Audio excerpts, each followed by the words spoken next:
Pessoal do primeiro ano, estamos aqui começando uma aula gravada sobre mundo grego, ok? Vamos trabalhar os slides. Um momentinho. Pois então, essa primeira parte da formação do povo grego, eu trabalhei com vocês naquela aula de atendimento, mas vou trabalhar novamente, tá? Essa matéria, principalmente a parte, quando eu começar a falar sobre a estrutura política de poder em Atenas, tá? Período das grandes guerras, a guerra dos gregos contra os persas, depois a sequência de guerras internas, né? É muito importante vocês prestarem atenção para facilitar na feitura da tarefa, ok? Então, vamos que vamos. Tá. Sobre os gregos, né? A civilização grega é uma civilização muito estudada. Grécia e Roma, chamada Antiguidade Clássica, cai muito, é muito recorrente nos vestibulares.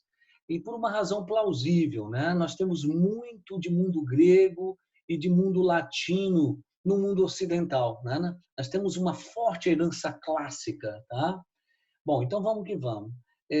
A Grécia, onde se encontra a Grécia, né? Nós temos aqui na parte sul da Europa a Península Balcânica, também chamada de Balcãs, né? Mas nos textos antigos ela é também chamada de Hélade. Seus primeiros habitantes eram os helenos, helenas, né? A Hélade, mas é a Península Balcânica, ok? Bom, a formação do povo grego é uma formação de natureza complexa, né? Nós vamos ter os primitivos habitantes da Hélade, né? Dos Balcãs aqui, eram chamados pelasgos ou pelágios, tá? Mas era uma população pequena, rarefeita na península, e a partir mais ou menos de 2000, mais ou menos antes de Cristo, começam a descer micropovos chamados povos indo-europeus. Esses povos desciam da região central da Europa e começaram a se instalar na Península Balcânica e ali se misturar com os primitivos habitantes, os pelasgos, né? Que povos eram esses?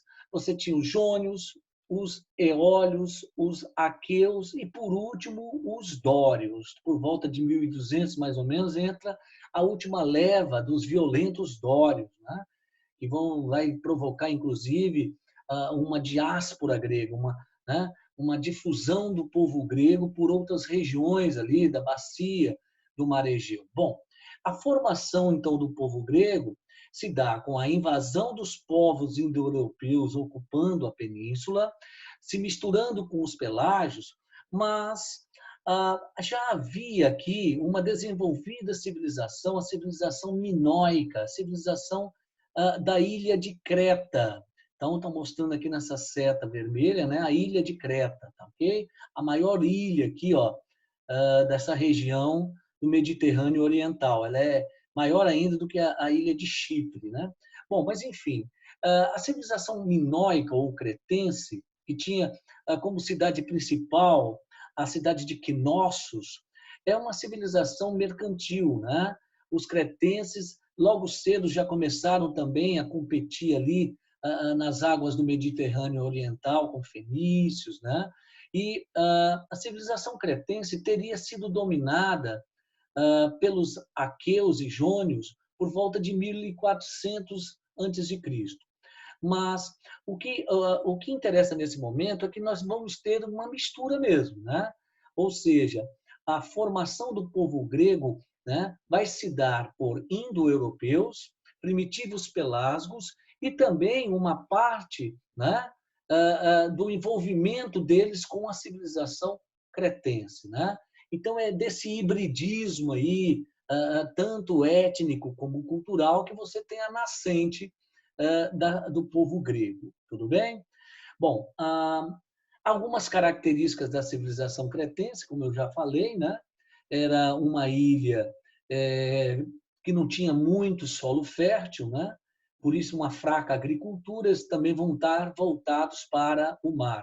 Assim como os gregos também vão estar muito ligados a essa ideia, né, de se voltar para o mar, porque internamente na península não havia muitas condições para uma grande agricultura, né, uma produção extensiva, né?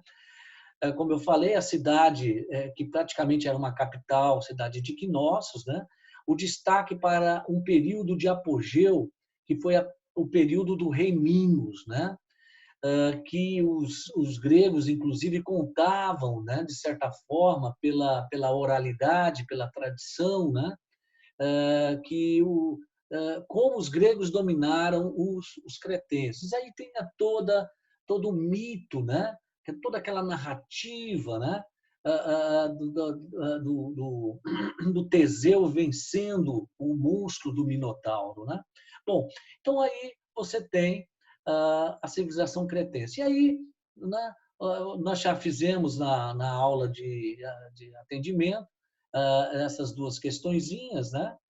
E nós vamos agora para a formação do povo grego em termos de economia e estruturação política, tá? A Península Balcânica ela é banhada, né, tanto pelo Mar Adriático como pelo Mar Egeu, mas principalmente na parte de baixo pelas águas do Grande Mar Mediterrâneo, ok? Tem um litoral de águas profundas, um litoral bem recortado, ótimo para a formação de portos. Porém, o interior da Grécia, tá? O interior da península, você tem um terreno um relevo muito acidentado, muito montanhoso, tá?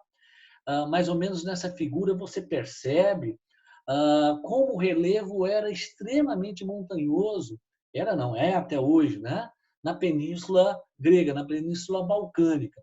E boa parte dessa formação gera um solo sedimentar, porque boa parte dessas montanhas são rochosas, né? Levando a um sedimento de terreno muito grande. Bom, enfim, você vai ter poucos solos férteis, vales férteis dentro da península. Então, logo cedo os gregos vão ganhar o mar através da atividade mercantil, tá? Bom, vamos que vamos. E uma coisa interessante, entre as cidades, né, existiam cadeias de montanhas. E isso, de certa forma, distanciavam as cidades. A dificuldade de acesso, muitas vezes, de uma cidade para com a outra.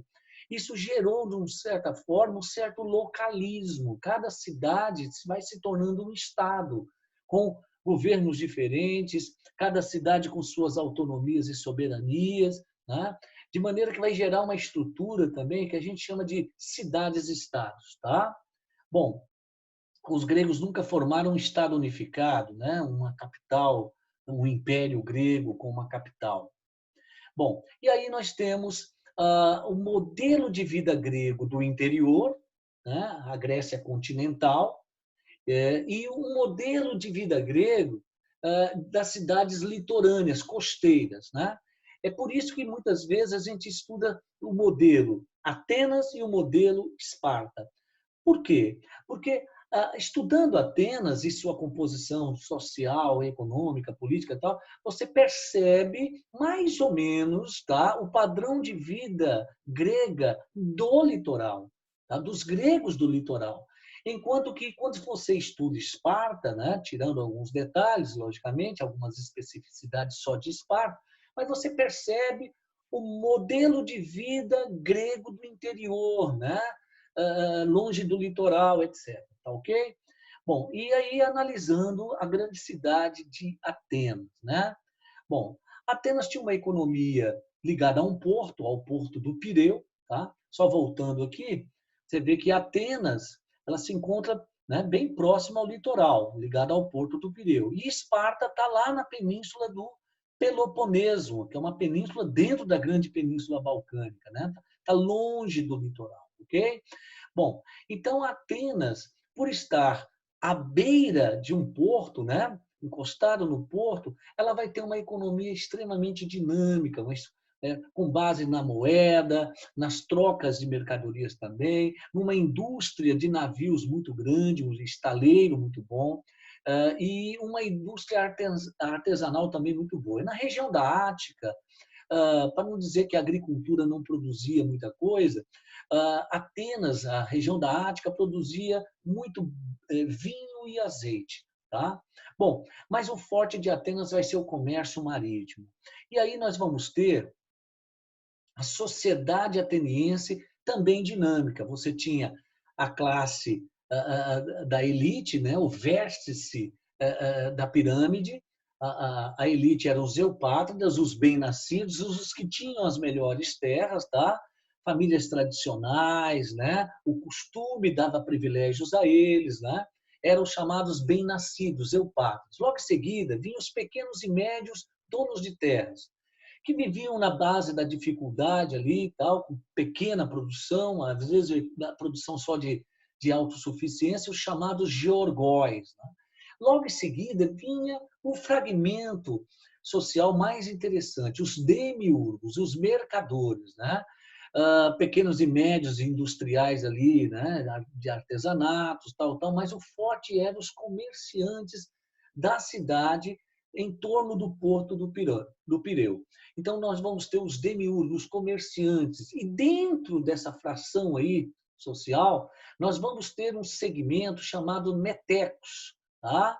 Que eram os comerciantes não nascidos em Atenas, ou não de filhos de pais atenienses, né? Mas eram comerciantes que estavam instalados em Atenas, né? Mas não eram atenienses de nascimento, eram chamados estrangeiros comerciantes, os metecos, tá? Bom, e na base da pirâmide social, os escravos, os chamados tetas, né? Que eram escravos não só da agricultura, mas escravos de toda a atividade na cidade, ok? Bom, e aqui nós vamos ter um traço que é muito importante e está como uma questão da tarefa. Como é que era a estrutura política de poder, né, de Atenas? Como Atenas tinha uma dinâmica econômica, uma dinâmica social, e esse dinamismo também vai ocorrer, né, na estrutura de poder. Tá?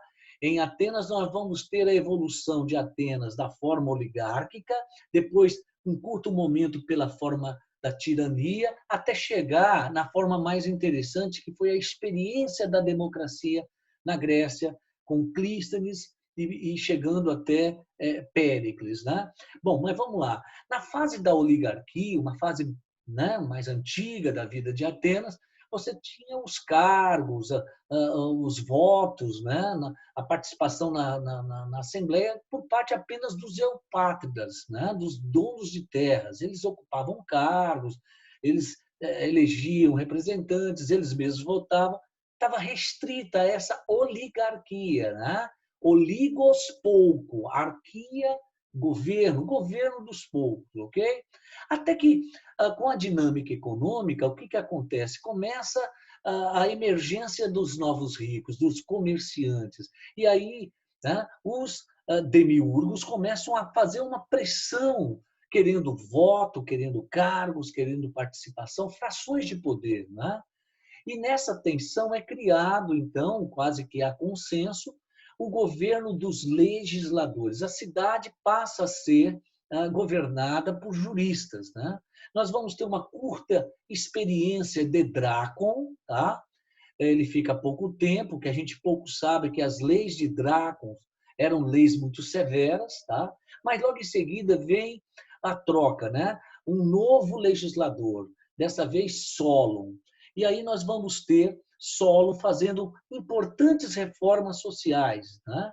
Incentivando o comércio, a indústria artesanal, a questão de colonização de terras na região da Ática, diminuindo a tensão na periferia de Atenas. Mas o mais importante e sempre ressaltado nos vestibulares, inclusive, é a reforma de Solon quanto ao sistema de definição de cidadão. Né? Ou seja, ele estabelece, ele pega a sociedade de Atenas e da região da Ática e divide mais ou menos em 5 classes de acordo com a renda das pessoas. E aí, quem era mais ou menos, por exemplo, da classe A e B, passava a ter direito a voto, ocupar cargos. Quer dizer, ele rompe com o esquema da oligarquia na medida em que ele possibilita agora, por via de renda, que setores emergentes, demiurgos, passem também a ter cidadania, né? Passam a votar, etc. É o primeiro passo rumo a uma futura democracia, ok? Bom, então ele rompe com a estrutura oligárquica, né? Permitindo outros setores sociais de participação da cidadania. Além do que, ele põe fim à hipoteca de corpos, ou seja, existia em Atenas o pagamento de dívidas por escravidão. Né? A pessoa pagava uma dívida por 1 ano, 2 anos, 3 anos de escravidão. Muitas vezes ele hipotecava o corpo, né, de filhos, de mulher, a chamada hipoteca de corpo. Você colocava o seu corpo como uma segurança de que você iria pagar, né, uma dívida. Não pagando, você pagava com o seu trabalho na forma de escravo. Ele vai abolir a escravidão por dívida. Né? Logo depois do governo de Solon, tem um momento de instabilidade. E aí, o que ocorre? Há uma usurpação do poder. Né? Um homem muito rico, político também ali de Atenas, Pisístrato, ele tinha, inclusive, milícias a seu favor, né? Ele tinha forças militares privadas próprias, ele praticamente toma o poder de Atenas e passa a governar na forma da tirania. Né? E aí nós vamos ter, né, um governo que tirania aqui não se parece muito com o conceito de tirania que nós temos hoje. Né? E aí nós temos o quê? Um governo mais vinculado diretamente às camadas populares, né? E isso que vai o manter por algum tempo. Né? E ele, quer dizer, ele sabe que ele está desconsiderando o jogo tradicional da política e ele se impõe à sociedade. Né? E Pisístrato fica um tempo, com a sua morte, os seus filhos vão lhe sucedendo, Hiparco e Hípias, né? Até o último dos tiranos ser retirado, e, na verdade, ele é morto. E aí o que acontece? No jogo político, decide-se por um nome, Clístenes. É um nome quase consensual, e Clístenes vai inaugurar, em 510 a.C., vai inaugurar a democracia em Atenas. Né? E aí que nós vamos ter, né? A democracia grega, inicialmente em Atenas, né? Ela vai ter algumas características, né? Que não necessariamente são as características que predominam na democracia do mundo atual. Né? Então, eu vou resumir a democracia de Atenas em 3 palavras. Né? Por questão de tempo, não dá para aprofundar muito. Mas, assim, em 3 palavras, a democracia de Atenas ela era excludente, ela era intolerante, tá? E ela era direta. Direta porque o próprio cidadão ele ia para a Assembleia e ele mesmo votava. Ele discutia, debatia, os gregos gostavam muito do debate político, né? Então ele se autorrepresentava, diferente da democracia nossa que ela é representativa, é indireta. A gente escolhe de 4 em 4 anos um vereador, um deputado estadual, federal, um senador, para legislar em nosso nome, não é assim? Segunda característica que eu quero destacar é que era uma democracia excludente, ou seja, não votava, muito menos participava de cargos no governo, né? As mulheres, tá? Os estrangeiros, chamados de metecos, e a base escravista, os escravos também não. Então, uma boa parcela da população, né, não tinha cidadania, né, que fazia votar, ocupar cargos, participar da vida da cidade. Então, diferente da nossa democracia, que ela é no máximo, busca ao máximo ser includente, né? Inclui o máximo de pessoas possíveis, não é assim? Até o menor de idade, por exemplo, no Brasil, o jovem de 16 a 18 anos, é facultativo ele votar, não é isso? O senhor com mais de 70 anos também é facultativo, ele pode continuar votando ou não. Então, a ideia de incluir todo mundo. Né? Bom, e por último, era uma democracia intolerante. Por quê? Quem era avesso à democracia, instituída por Clístenes e mais tarde aprimorada por Péricles, né? Quem incomodava ou quem era um subversivo, uma ameaça ao sistema democrático, né? Ele era expulso de Atenas. Né? O ostracismo inicialmente era um exílio de 20 anos. Os bens das pessoas, daquela pessoa era confiscado. Depois de 20 anos, ele ganhava o direito de ser repatriado e seus bens eram devolvidos, etc. etc. Tá? Diferente da nossa democracia, que ela busca ser tolerante com todos os viés ideológicos, partidários. Né? Então, essa é a grande marca, né, da diferença entre a democracia antiga grega e a nossa democracia ocidental, principalmente. Tá? Eu praticamente estou respondendo uma questão da tarefa de vocês, ok? Bom, dando continuidade, sobre a cultura que prevalecia em Atenas. Atenas era uma cidade que, com o tempo, ela foi se desenvolvendo muito apego às artes, né, ao teatro, à literatura. Né? E, e uma coisa a ressaltar, que mesmo a cultura sendo muito de apreço pelos atenienses, né? Ela era uma cultura também que não alcançava as camadas mais baixas, não também incluíam as mulheres. Enquanto muitas narrativas falam das mulheres de Atenas, né?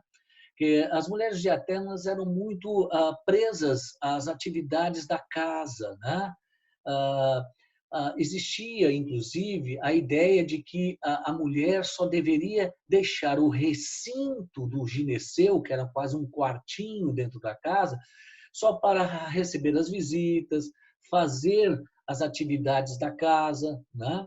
Então, alguns escritos mostram uma submissão da mulher de Atenas, né, ao marido. Né? Era uma sociedade marcadamente patriarcal. Isso gera um mal-estar no sentido de que Atenas é uma cidade muito livre, muito cultural, né, dinâmica, né? E a condição da mulher, isso alguns textos, né, mostra uma situação mais de submissão. Tá? Bom, tá aí, ó, as meninas de Atenas não frequentavam escolas, pois ficavam aos cuidados da mãe até o casamento. Né? E existia aquela ideia de que a filha era propriedade do pai, ao casar-se, né, transferia a propriedade ao marido. Né? Bom, aqui nós temos aqui duas questões que eu acredito também que eu resolvi, né, para vocês na nossa assistência. Né? A questão número 1 aqui, a letra correta é a letra B, todos os homens livres nascidos em Atenas, de pai e mãe atenienses, né? Maiores de 18 anos, excluindo-se as mulheres, os escravos e os estrangeiros. Marca da democracia, né? Na eclésia, né? Na ágora ali em Atenas. E a outra questão também é a letra B, né?